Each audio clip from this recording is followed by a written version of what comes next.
Бүгін мәдениет және өнер қызметкерлері күні. Осыған орай өңірде сала мамандарының кәсіби мерекесі аясында ауқымды шара өтті.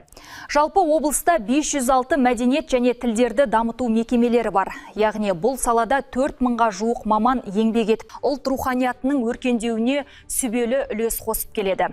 Осы орайда бүгін бірқатар мәдениет майталмандарына өңір басшысы арнайы марапаттар табыстады.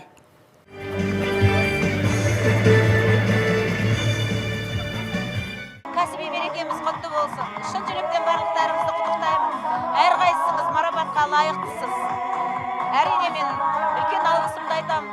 Біздің облыстық мәдениет басқармасы, өзімнің ұжымым, облыстық филармония. Көп рахмет, көптен күткен менің ең биік марапатым. Жалпы мәдениет және өнер қызметкерлері күні елімізде 2013 жылдан бері аталып өтеді. Бүгінгі ұйымдастырылған іс-шарада мәдениет саласының үздіктері мен қонақтардың назарына цирк алаңы, салт-дәстүр көрінісі, кітап инсталляциялары мен музей көрмелері ұсынылды.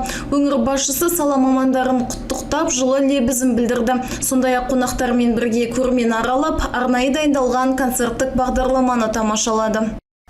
Өнер ұжымдарының халықаралық және республикалық байқаулардағы жетістіктері әулиеата мәдениетінің мерейін үстем етіп, өнер абыройын асқақтатуда.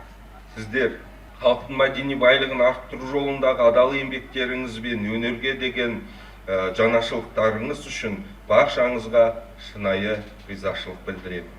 Айта кету керек, жыл сайын саланы қаржыландыру көлемі артып, мәдени инфрақұрылымды жаңғырту бағытында нақты жұмыстар жүзеге асырылып келеді. Соңғы 3 жылдың өзінде 22 мәдениет нысаны пайдалануға берілсе, биыл тағы 5 нысанның құрылысын аяқтау жоспарда екен. Махаббат Құсайын, Мейрамбек Сағынов, Эльдар Түстікбай, Қордай 24 Ньюс.